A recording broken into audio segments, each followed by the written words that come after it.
5 hours and 27 minutes। I repeat 5 घंटे और 27 minute. इतना टाइम एक एवरेज इंसान दिन में मोबाइल फोन पे स्पेंड करता है, जबकि मिलीनियल्स यानी कि यंगस्टर्स दिन में 5 घंटे और 42 मिनट स्पेंड करते हैं। तो अगर आप एक एवरेज इंसान हो तो अप्रोक्सीमेटली आप अपनी जिंदगी के 19,710 घंटे सिर्फ फोन को ही दे रहे हो, यानी करीबन 821 दिन। और क्या आपको पता है कि किसी भी फील्ड में बेस्ट ऑफ बेस्ट लेवल तक पहुंचने के लिए हमें उस स्किल को कितना टाइम देना पड़ता है? आई होप आपको ये नंबर याद होगा, और ये नंबर है 10,000 आवर्स। यानी हम म्यूजिक में बेस्ट ऑफ बेस्ट बनना चाहते हैं, AR रहमान जितने लेवल तक पहुंचना चाहते हैं तो हमें 10,000 आवर्स देने पड़ेंगे। बिजनेस में बेस्ट ऑफ बेस्ट बनना चाहते हैं मुकेश अंबानी जैसे, तो भी हमें 10,000 आवर्स देने पड़ेंगे। सचिन तेंदुलकर जितना बेस्ट बनना चाहते हैं तो भी 10,000 आवर्स। चलो लेट्स से कि हम 4 आवर्स रोज देते हैं किसी स्किल पर 7 सालों के लिए, तो क्या आप जानते हैं कि हम कितने आवर्स स्पेंड कर चुके होंगे? ये नंबर आता है 4 × 365 × 7 = 10,220 आवर्स। यानी हम बेस्ट ऑफ बेस्ट वाले लेवल में पहुंच गए होंगे। अगर हम 4 आवर्स 5 साल के लिए भी देते हैं तो भी हम 7,300 आवर्स उस स्किल को दे चुके होंगे। और इसमें हमारे आसपास वाले मैक्सिमम लोगों को पता चल जाएगा कि हम अपनी स्किल में अबव एवरेज हैं और मास्टर लेवल तक पहुंचने वाले हैं। तो ऑब्वियसली अब सवाल ये आता है कि अगर हम फोन में 5 से 5.5 घंटे बिता ही रहे हैं तो उतना ही टाइम हम किसी स्किल में डाइवर्ट भी तो कर सकते हैं और अपनी फील्ड में बेस्ट ऑफ बेस्ट बन सकते हैं। लेकिन आपको पता है ये करना इतना भी आसान नहीं है। हम अपना सबसे ज्यादा time Facebook, Instagram, texting, internet, Twitter और फाइनली यूट्यूब पर स्पेंड करते हैं। स्पेसएक्स और टेस्ला के फाउंडर एलोन मस्क बोलते हैं कि सोशल मीडिया से हम बहुत दुखी हो जाते हैं, स्पेशली इंस्टाग्राम में लगता है कि लोग कुछ ज्यादा ही अच्छी लाइफ जी रहे हैं जितनी कि वो जी भी नहीं रहे होते। लोग इंस्टा पे अपनी वो पिक्चर्स पोस्ट करते हैं जिसमें वो बहुत खुश लग रहे हैं, या फिर अपनी पिक्चर्स में इतने फिल्टर्स यूज कर देते हैं जिससे वो बहुत ब्यूटीफुल लग रहे हैं जितने वो एक्चुअल में है भी नहीं। बहुत ही कम लोग जो अपनी पिक्चर्स में फिल्टर यूज नहीं करते वो ऐसी पिक्चर्स सिलेक्ट करके डालते हैं जिसमें लाइटनिंग या एंगल की वजह से वो अच्छे दिखे। अब होता ही है कि जब हम ये पिक्चर्स देखते हैं तो हम सोचते हैं कि यार ये लोग इतने खूबसूरत हैं, खुश हैं, और हम ना खूबसूरत हैं और ना खुश हैं। इसका मतलब है कि मैं एक लूजर ही हूँ। जबकि एक्चुअली जिन लोगों की हम पिक्चर्स देख के दुखी हो रहे होते हैं वो खुद भी खुश नहीं है, और कुछ लोग जो ज्यादा खुश दिख रहे होते हैं अपनी इंस्टा पोस्ट में, वही लोग सबसे ज्यादा दुखी होते हैं अपनी रियल लाइफ में। अब एलोन बोलते हैं कि happiness equal to reality minus expectations. और क्योंकि रियलिटी में तो सब वही हैं, एक कॉमन इंसान, लेकिन होता यह है कि औरों के साथ खुद को कंपेयर करके हमारी एक्सपेक्टेशंस बढ़ जाती हैं और इसलिए हम और दुखी फील करने लग जाते हैं। यानी in short social media applications और उनकी नोटिफिकेशन से टाइम वेस्ट तो हो ही रहा है, लेकिन एंजाइटी भी हो रही है, डिप्रेशन भी हो रहा है, हमारा पेशेंस भी खत्म हो रहा है और कोई असलियत में सोशल होना ही नहीं चाहता। आज अगर हम किसी के पास बैठे भी हैं तो सब अपना अपना फोन यूज कर रहे हैं, पर अब सवाल ये आता है कि हम इन एप्स को छोड़ क्यों नहीं पाते? सोशल मीडिया एप्लीकेशन में दुनिया के सबसे बेस्ट बिहेवियर साइकोलॉजिस्ट काम करते हैं जो जानते हैं कि किसी भी सोशल मीडिया एप्लीकेशन को एडिक्टिव कैसे बनाया जा सकता है। इसमें बहुत सी ट्रिक्स यूज होती हैं, लेकिन सबसे इम्पोर्टेंट ह्यूमन बिहेवियर ट्रिक जो यूज होती है वो है सिग्निफिकेंस यानी इम्पोर्टेंस। आइए इसे सिंपल शब्दों में समझते हैं। हर एक इंसान को इम्पोर्टेंस की फीलिंग चाहिए। ये फीलिंग हम लोगों के लिए उतनी ही जरूरी है जितना कि खाना, फूड। आपको पता है कि मैक्सिमम लोगों का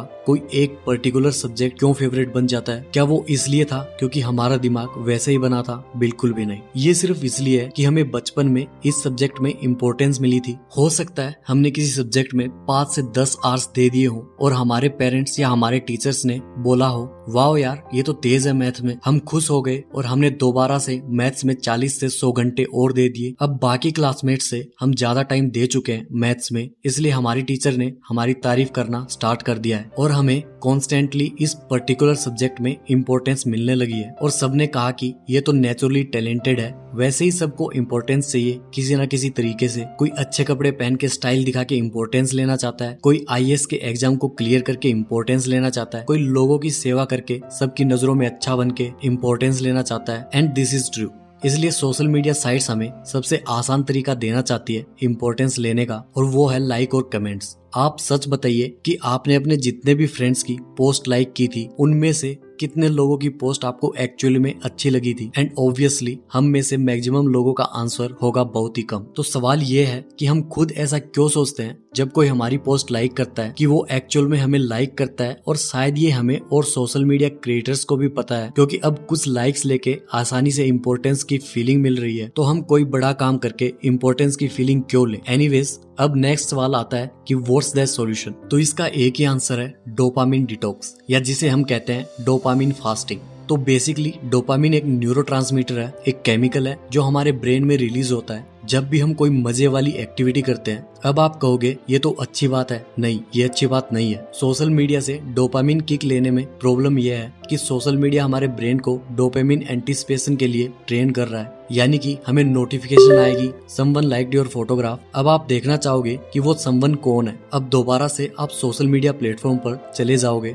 जब ये बार बार रिपीट होगा तो हमारा ब्रेन ट्रेन हो जाएगा कि नोटिफिकेशन के आने पर हमें खुशी तो मिलती ही थी, डोपामिन रिलीज तो होता ही था। अब होगा ये कि जब भी नोटिफिकेशन की आवाज हमें सुनाई देगी तो वो नोटिफिकेशन को खोलने से पहले ही हमारा ब्रेन डोपामिन रिलीज कर देगा, और शायद ये कोई रिवॉर्ड भी नहीं होगा। और इस मूवमेंट में हम एक पालतू जानवर की तरह ट्रेन हो जाएंगे और इसे छोड़ना काफी मुश्किल हो जाएगा। तो इससे बचने के लिए डोपामिन डिटॉक्स काफी लोग फॉलो करते हैं। ये एक सिंपल कॉन्सेप्ट है जो कहता है कि हम एक पर्टिकुलर टाइम के लिए किसी भी फन एक्टिविटी में इन्वॉल्व ना हो, ना ही फोन, ना ही म्यूजिक, ना ही इवन कोई हॉबी। इसमें हम ऑब्वियसली बोर फील करेंगे, और आइडिया ये है कि जब हम ये डोपामिन डिटॉक्स करेंगे तो हम डोपामिन के थ्रेशोल्ड वैल्यू को कम कर पाएंगे और बोरिंग चीजें भी हमें अच्छी लगने लगेंगी। ऑब्वियसली इसके कोई साइड इफेक्ट्स नहीं है, लेकिन मैक्सिमम लोग ये सवाल पूछते हैं कि ये कितनी देर तक करना चाहिए। वैसे तो आप इसे वर्थ यानी फास्टिंग कंसीडर कर सकते हो फन एक्टिविटीज की, और वीक में एक बार फास्टिंग कर सकते हो। बट टू बी ऑनेस्ट, जिन लोगों का काम डिजिटली ही चल रहा है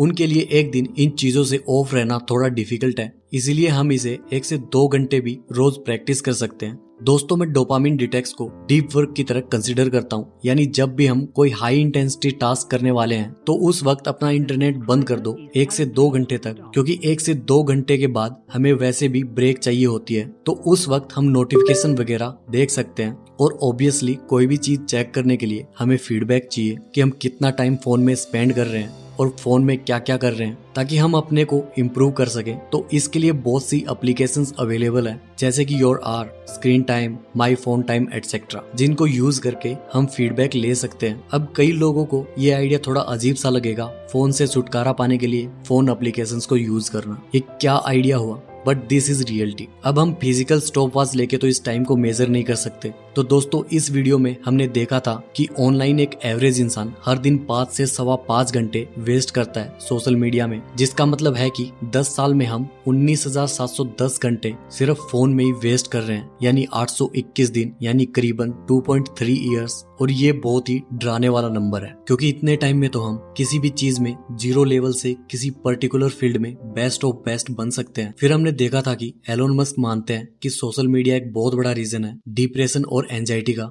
जिसमें इंस्टाग्राम एक ऐसा प्लेटफॉर्म है जिसमें हम हमेशा अपनी रियलिटी को दूसरों की झूठी लाइफ के साथ कंपेयर करते हैं और दुखी होते रहते हैं, जबकि जो लोग खुद से पोस्ट कर रहे हैं उनमें से मैक्सिमम लोग दुखी ही दुखी हैं। फिर हमने देखा था कि हर बार जब नोटिफिकेशंस आती हैं तो हमारा ब्रेन डोपामिन रिलीज करता है। जब हम इसके लिए ट्रेन हो जाते हैं तो बस नोटिफिकेशंस की आवाज से हमारा ब्रेन डोपामिन रिलीज कर देता है और हम उस जाल में फंस जाते हैं। और इससे बचने का एक ही तरीका था, जिसे हम डोपामिन डिटॉक्स या डोपामिन फास्टिंग भी कहते हैं। डोपामिन डिटॉक्स में हमने देखा था कि कुछ टाइम के लिए हर फन एक्टिविटी से दूर जाना है और खुद को बोर होने देना है, ताकि हमारा ब्रेन बोरिंग एक्टिविटी को भी एक्सेप्ट कर ले और हमेशा फन एक्टिविटीज का इंतजार ना करे। इसके लिए हमने देखा था कि हम ऐसी भी एप्लीकेशंस यूज कर सकते हैं जो हमें पूरे दिन में बताए कि हमने कितना टाइम फोन में स्पेंड किया है और किस पर्टिकुलर एप्लीकेशन को कितना टाइम दिया है। इससे हम खुद के बहानों को भी ऑब्जर्व कर सकते हैं कि क्या हम इंटरनेट पे सोशल मीडिया पर ज्यादा टाइम गुजार रहे हैं या फिर कोई एक्चुअल में